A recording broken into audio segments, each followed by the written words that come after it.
me at hello. Hesitation never helps. How could this be anything else? When all I dream of is your eyes, all I long for is your touch. And darling, something tells me that's enough. You can say that I'm a fool, and I don't know very much, but I think they call this love.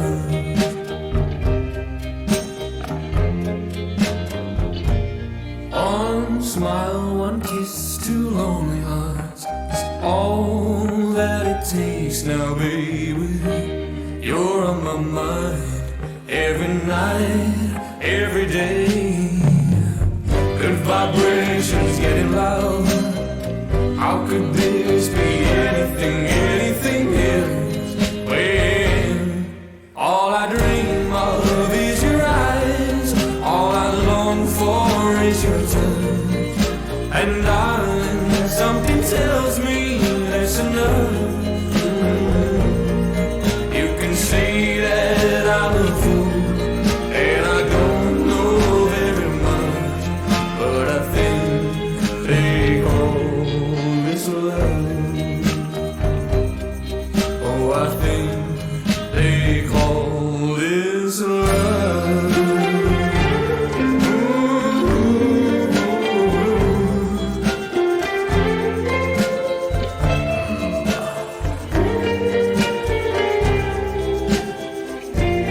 What could this be between you and me? Oh, all I dream of is your eyes, all I long for is your touch.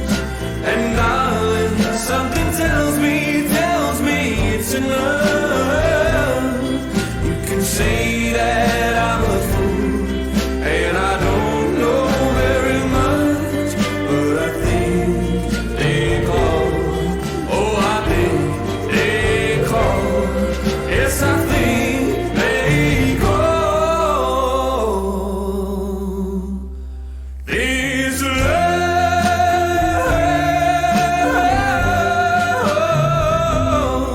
this love. Halo para pecinta pertanian di seluruh Nusantara. Selamat siang dan salam sejahtera bagi kita semua.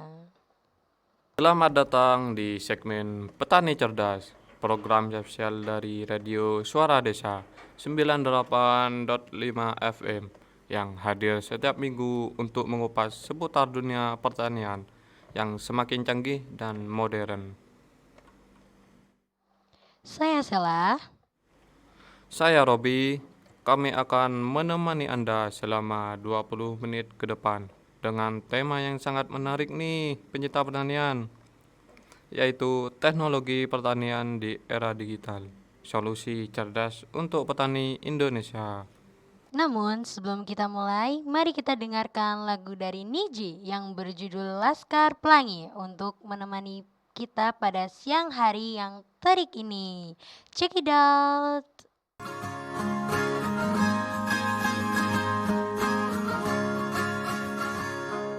Mimpi adalah kunci untuk kita menaklukkan dunia. Berlarilah tanpa lelah sampai engkau meraihnya.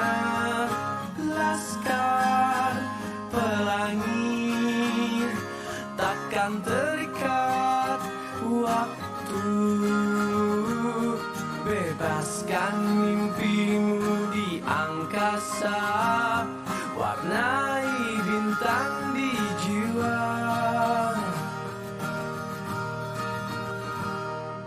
Menarilah dan terus tertawa, walau dunia tak seindah surga. Bersyukurlah pada yang kuasa, cinta kita di dunia.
Untuk membahas topik yang sudah disebutkan oleh Kak Robi sebelumnya, hari ini kita sudah kedatangan seorang narasumber yang luar biasa. Beliau adalah Dr. Joko Setiawan, dosen sekaligus peneliti di bidang teknologi pertanian dari Universitas Negeri Konoha. Selamat siang Pak Joko. Selamat siang, Kak Sela dan Mas Robi. Kami juga tentunya sangat senang nih Pak. Nah, bagaimana kalau langsung saja kita mulai ke pembahasannya nih Pak. Baik, Pak Joko, bisa Bapak jelaskan mengenai teknologi pertanian yang seperti apa yang saat ini sedang berkembang dan bisa langsung dimanfaatkan oleh petani, terutama di wilayah pedesaan. tentu Mas Robi. Teknologi pertanian saat ini berkembang sangat pesat. Salah satunya adalah Internet of Things atau IoT yang mulai diterapkan dalam sistem pertanian. Misalnya, penggunaan sensor tanah untuk memantau kelembapan dan tingkat pH tanah secara otomatis. Sehingga petani itu bisa tahu kapan waktu terbaik untuk menyiram atau memberi pupuk pada tanaman tersebut. Selain itu, ada juga yang namanya drone pertanian. Drone ini digunakan untuk pemetaan lahan, pemantauan pertumbuhan tanaman, bahkan penyemprotan pupuk dan pestisida secara presisi. Nah, teknologi ini itu sangat efisien, apalagi untuk lahan yang cukup luas. Wah, teknologi seperti itu biasanya kita dengar di industri-industri besar ya Pak. Tapi sekarang sudah bisa diterapkan di pertanian pedesaan. Betul sekali Mbak Sela. Bahkan ada yang disebut precision agriculture atau pertanian presisi yang membantu para petani memaksimalkan hasil panen dengan input seminimal mungkin, baik air, pupuk, atau tenaga kerja. Hal ini sangat membantu dalam efisiensi biaya produksi loh. Lalu bagaimana dengan teknologi digital Pak? Apakah ada aplikasi atau platform khusus yang bisa membantu petani dalam manajemen usaha tani mereka? Ada banyak sekali Mas Robi. Saat ini sudah tersedia aplikasi seperti Si Agri yang memberikan informasi cuaca harian, rekomendasi pemupukan, serta pencatatan digital hasil panen.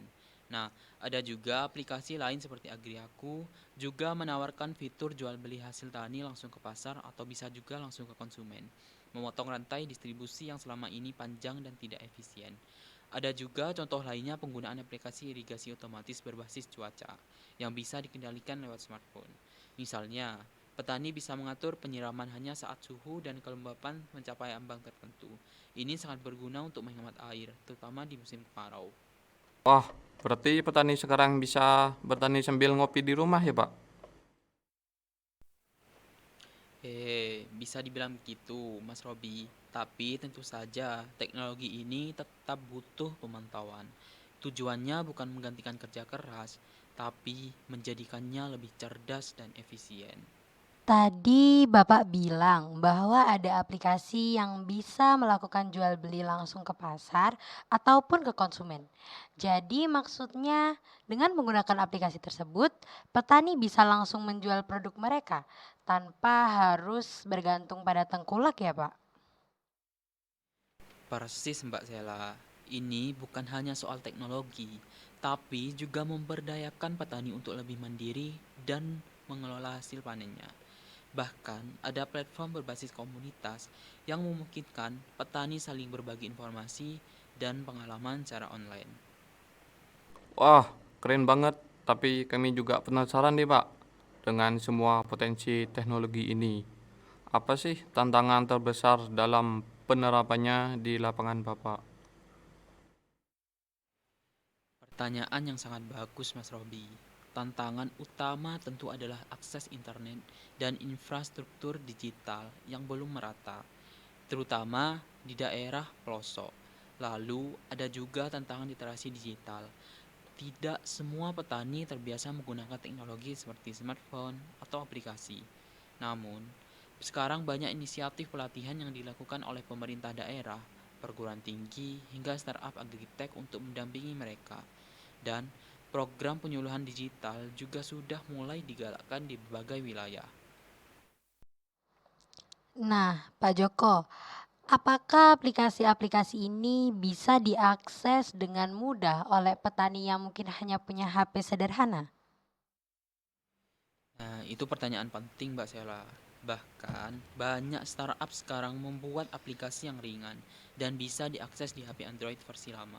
Bahkan, ada yang pakai SMS Gateway untuk petani yang tidak punya koneksi internet yang stabil. Kalau begini, seharusnya tidak ada alasan lagi buat tidak mencoba ya Pak. Nah, benar sekali. Tapi tetap saja harus ada pendampingan supaya mereka percaya diri untuk mencobanya. Jadi, selain menyediakan teknologi, pendampingan dan edukasi juga menjadi faktor penting ya, Pak. Tepat sekali, teknologi secanggih apapun akan sulit diterapkan kalau penggunaannya belum paham cara mengoperasikannya. Oleh karena itu, edukasi dan kolaborasi semua pihak sangat penting, baik dari kalangan akademik, pemerintah, maupun swasta. Pak Joko, apakah ada contoh daerah atau komunitas petani yang sudah berhasil memanfaatkan teknologi ini dengan baik? Ada Mas Robi, salah satunya di daerah Sleman, Yogyakarta, di mana petani muda membentuk komunitas pertanian digital. Mereka menggunakan sistem pemantauan berbasis sensor untuk budidaya melon dalam greenhouse, lengkap dengan sistem kontrol suhu dan penyiraman otomatis, sehingga produktivitas meningkat hingga 40%. Wah, luar biasa. Ini bisa jadi inspirasi bagi petani muda lain juga ya, Pak. Betul sekali Mbak Sela. Regenerasi petani juga penting. Anak-anak muda harus melihat bahwa bertani kini bisa dilakukan dengan pendekatan modern, bahkan bisa jalan dengan dunia digital dan teknologi. Selain di Sleman, ada juga contoh menarik di Garut. Di sana, sekelompok petani kopi bekerja sama dengan universitas lokal dan memakai platform blockchain untuk melacak distribusi produk mereka, dari kebun sampai ke kafe. Nah, ini sangat membantu meningkatkan transparansi dan nilai jual loh, Mbak. Hebat ya. Saya jadi penasaran nih, Pak. Bagaimana mereka memulainya? Awalnya tentu saja ada tantangan, tapi dengan pelatihan dan kerjasama yang baik, akhirnya mereka bisa merasakan manfaatnya. Sekarang mereka sudah punya akses langsung ke pembeli di kota besar, bahkan ke luar negeri. Wah, keren. Memang semua hal itu pasti ada tantangannya sendiri ya. Dan tidak terasa sudah sampai di akhir semen aja nih para pencinta pertanian. Namun, sebelum kita akhiri, boleh dong Pak Joko berikan pesan singkat untuk para petani kita. Dengan senang hati, kepada para petani di seluruh Indonesia, jangan ragu untuk belajar dan mencoba hal baru. Teknologi hadir bukan untuk menggantikan petani, tapi untuk membantu dan memperkuat peran petani sebagai tulang punggung ketahanan pangan bangsa. Mari manfaatkan inovasi untuk meningkatkan kesejahteraan dan kualitas hasil tani kita. Pesan yang sangat menginspirasi ya pecinta pertanian. Terima kasih banyak Pak Joko atas waktunya dan pemaparan yang luar biasa. Dan untuk para pendengar setia radio Suara Desa, terus semangat dan terus berinovasi. Pertanian bukan hanya masa lalu kita, tapi juga masa depan kita semua. Dan buat kamu anak muda yang mungkin masih ragu terjun ke dunia pertanian, ingat, teknologi justru membuka jalan baru bagi pertanian. Setuju banget Sheila, bertani sekarang bukan lagi sekedar pencangkul di sawah, tapi juga bisa jadi pengembang aplikasi, analisis data, bahkan pengusaha digital. Baik, sampai jumpa di episode berikutnya dalam segmen Petani Cerdas. Saya Sela. Dan saya Robi mengucapkan terima kasih. Selamat siang, salam berkarya, dan salam sukses untuk pertanian Indonesia. Come stop the crying, it'll be alright. Just take my hand, hold it tight. I will protect you from all around you. I will be here, don't you cry. For one so small You seem so strong. My arms will hold you, keep you safe and warm. This